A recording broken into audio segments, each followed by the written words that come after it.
我们中国人找老挝人做老婆，在办理结婚证的时候，一般都会遇到几个问题，像到底是办理中国结婚证好，还是老挝结婚证好？一对夫妻能不能同时拥有中国结婚证和老挝结婚证？办理中国结婚证的时间要多长？办理老挝结婚证的时间要多长？办理中国结婚证和老挝结婚证有什么区别？特别是在现在办理中国结婚证，虽然时间短，但是很多人都在面试的时候通不过。这些问题我们今天就做一期视频，以此来告诉大家。大家好，欢迎回到老挝非你所想。我们先说就是你办理中国结婚证和老挝结婚证，到底是哪个好？在法律上规定就是不管你这对夫妻你是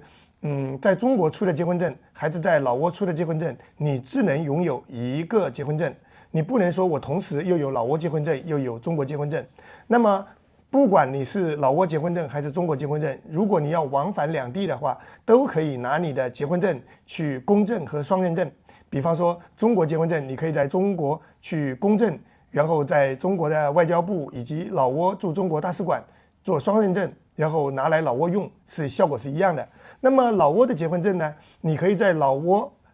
法院去公证，公证完然后拿去老挝的外交部和中国大使馆去做双认证，做完双认证你拿到中国用，作用也是一样的。在老挝办理结婚证时间比较长，因为毕竟是涉外婚姻。那么如果是在这边办理好材料，在中国出结婚证的话，一般这边办理材料的时间大概是在3个月，当然不同的人办时间长短可能有一点区别。那么如果在老挝这边直接出结婚证的话，需要的时间大概是在6个月左右。其实你不管是老挝结婚证还是出中国结婚证，你前面办理所有的材料，从村里、县里、省里、部里，包括到中国大使馆，这些流程都是一样的。因为前面这些老挝的手续的时间基本上在3个月左右，但是如果是在老挝这边出结婚证的话，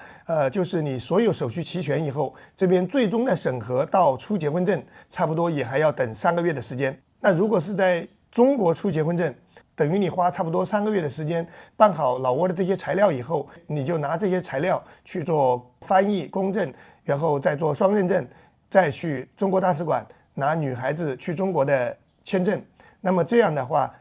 去到中国那边领结婚证就很快。关键的点，大家一定要注意，如果男女双方不能沟通，就是男方不会说老挝语，女方不会说中文，你们两个不能顺利沟通的话，那这样你最好选择在老挝这边出结婚证，虽然时间长一点，但是通过的几率高。如果你选择在中国出结婚证，基本都不会通过，现在是越来越严了。那么这里再提一下上一集我们说的那种所谓的快速结婚证，老挝为什么不被承认因为在老挝这边你是没有任何手续的，那你等于是老挝的女孩子是也没有去中国的务工签证，她只能是去旅游或者通过边境证去中国。那么在你短期的旅游签证只有1个月的时间，还有你边境证一般只有3到7天。那么你说你短期的这个时间你就在中国找到一个老公，而且办理了结婚手续，那肯定在老挝是不合法的。